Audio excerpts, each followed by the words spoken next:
thì đái đi, ai nói gì đâu.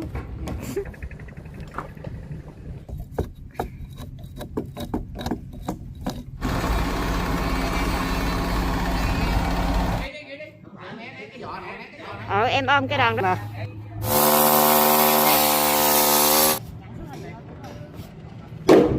Em cảm ơn nha.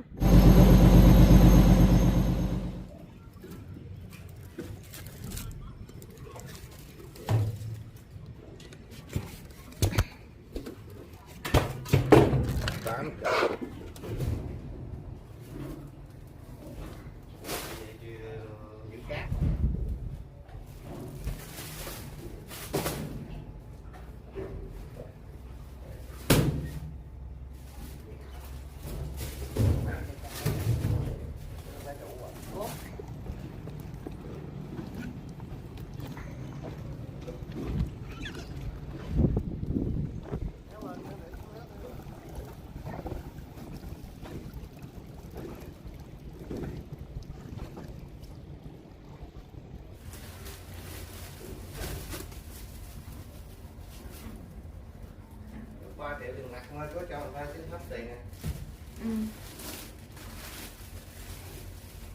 Bó được rồi để Anh muốn 2 bó là uống được 2 ngày, anh bó thì say uống 1 ngày một.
Bởi vì thằng mới cắt chứ còn cái cây nó liền luôn, nó đâu cắt được.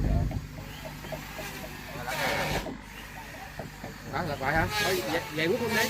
Giờ đó chứ gì rồi. Thì tôi đó lại cái này đi. Hay là phải lặt mặt đi.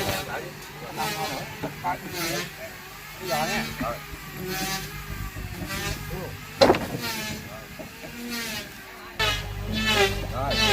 Để vô.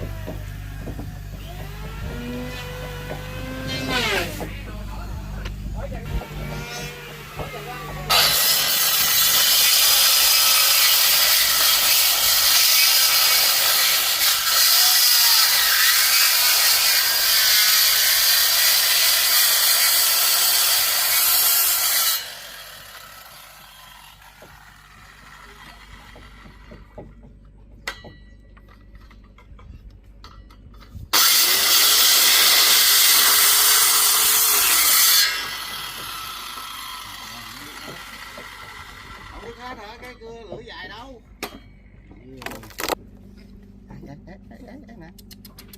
Em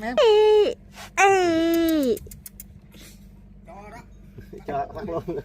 Đi ghe không? Đi ra không cưng? Đi ghe không con? Cưng quá cưng. Đi ghe không? Quá mực rồi, quá mực rồi.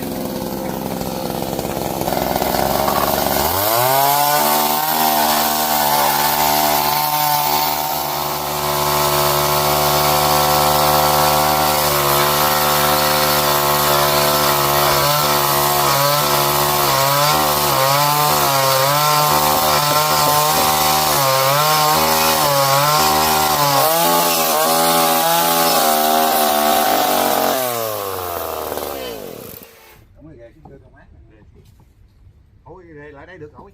Để lại đây nè.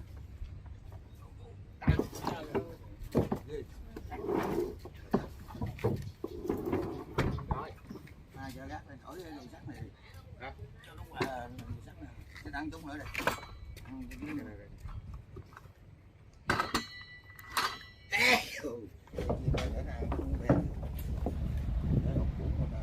Làm nát cái mực kia thì mình khỏi đó có nát nào. Nát cái mực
Nó tránh đi con, mình nghe chơi.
Tao quay phim này nè, mẹ đi đáy đi.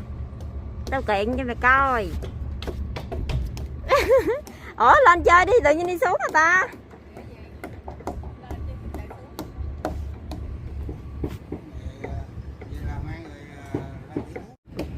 Đá thì đáy đi, ai nói gì đâu.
con luôn nè. Ủa vậy hả? Dạ.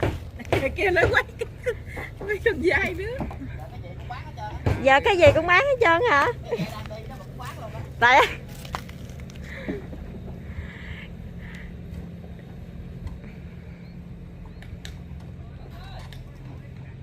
hai Cao tay chứ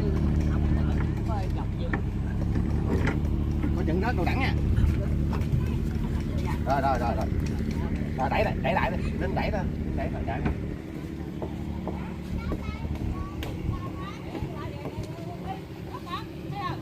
Rồi đẩy lại đó.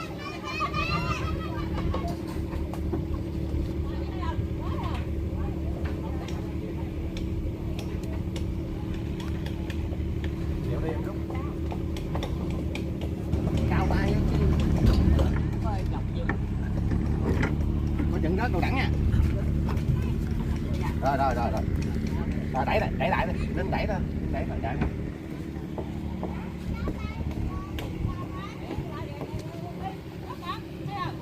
Rồi đẩy lại đó.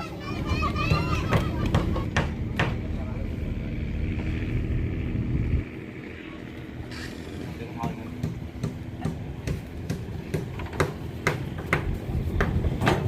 Quay ngang quá hả?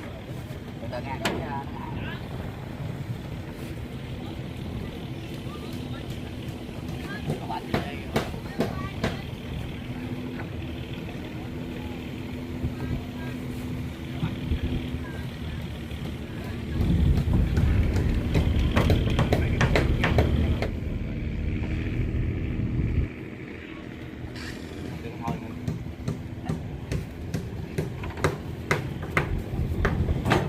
quay ngang quá hả? Từ ngang cái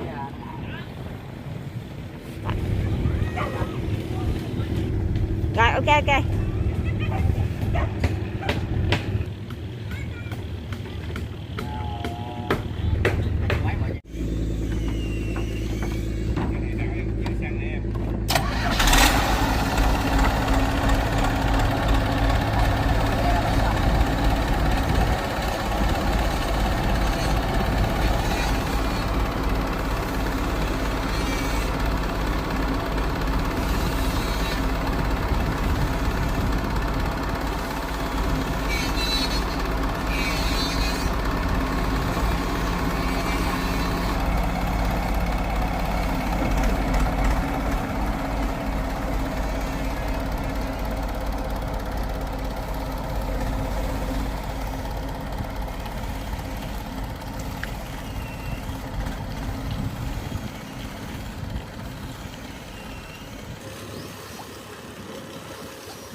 có nhẹ không?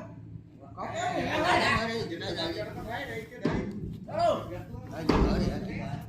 Tới đại chút nữa đi. Tới đại xa xa đi qua đi dễ. Rồi, này có không? Lấy cọng dây đó. Kéo qua mới được. Dạ. Dạ chắc cũng meo meo chút. Không cỡ 50 chứ có thứ. Bởi vậy giờ mấy đó biết thì không.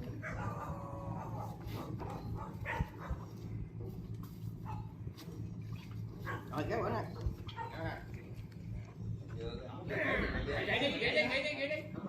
Cái giò này, cái giò này. Ơi. Nặng gì hả? Không nổi, phá đi, phá đi. Nè, chống nè. Ừ. Bỏ vô cái lọ cặt. Đủ không chú? Không đó, không khi Khỏe chính nằm hơn rồi. hả? Không có chính nằm đâu.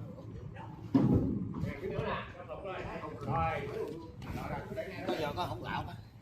Nè. Qua bển bộ bổng đi. Nè. Cho lọc đầu này trước đi. Rồi.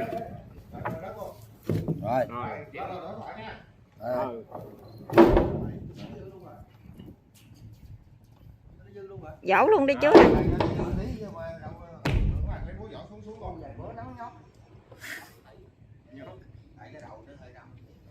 Từ từ nha. Đây, anh ơi không được. Em ôm cái đòn đó. Anh ấy ơi. Nè nè.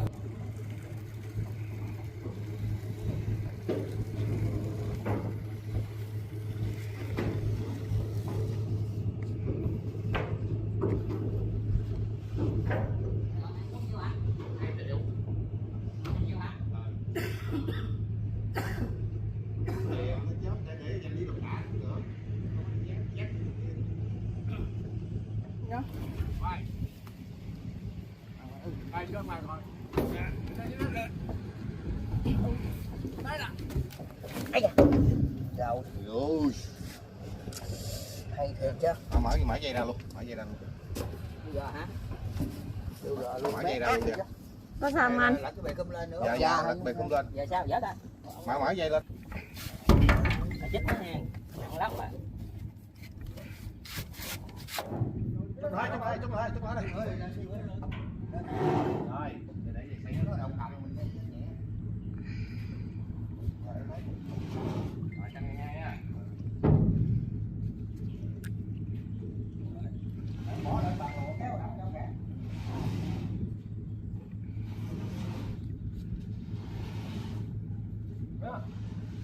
Căng nha. Để lấy con dây.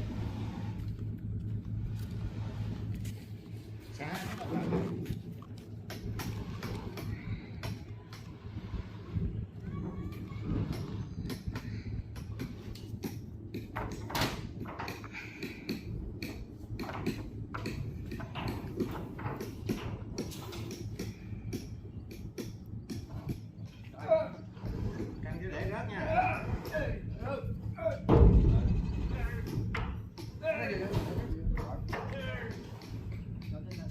Mang ướp lại tới đây.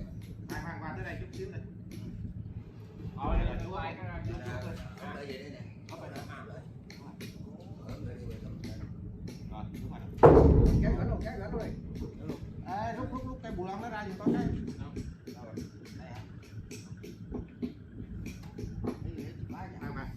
Mình ở bển của mình không trên, bển giường dưới này. Được.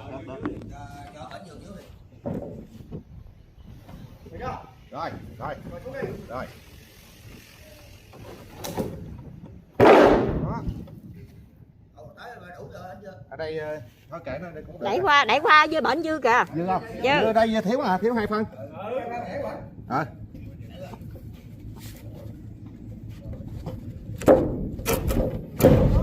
Xuống chưa? Bây giờ cắt đi chú ơi. Dỡ lên coi. Gác đầu bển á. Anh cắt đầu nào? Đầu này đi. Đầu này nó bể nè. Này dỡ lên. Đó. Nhẹ để rớt nha. không được. Khoan để dở lên lấy cái cây chim vô.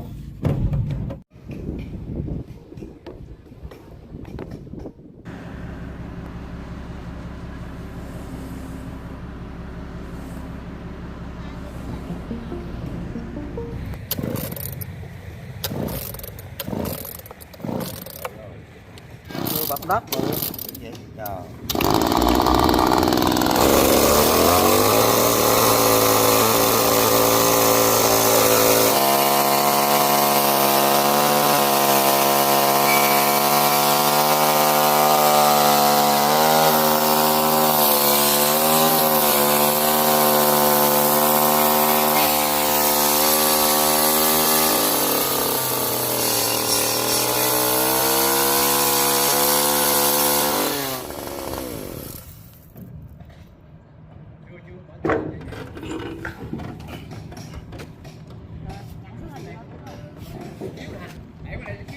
Gì?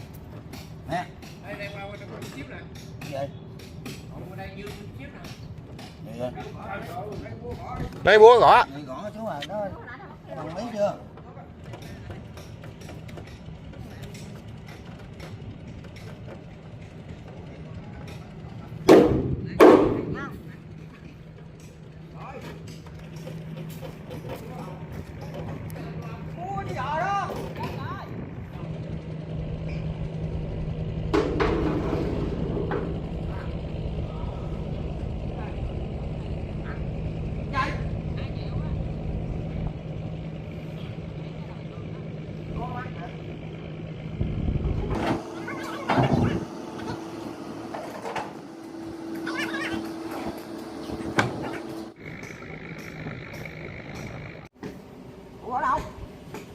Anh bỏ đại đây đi, bỏ đại ngay. À đúng rồi.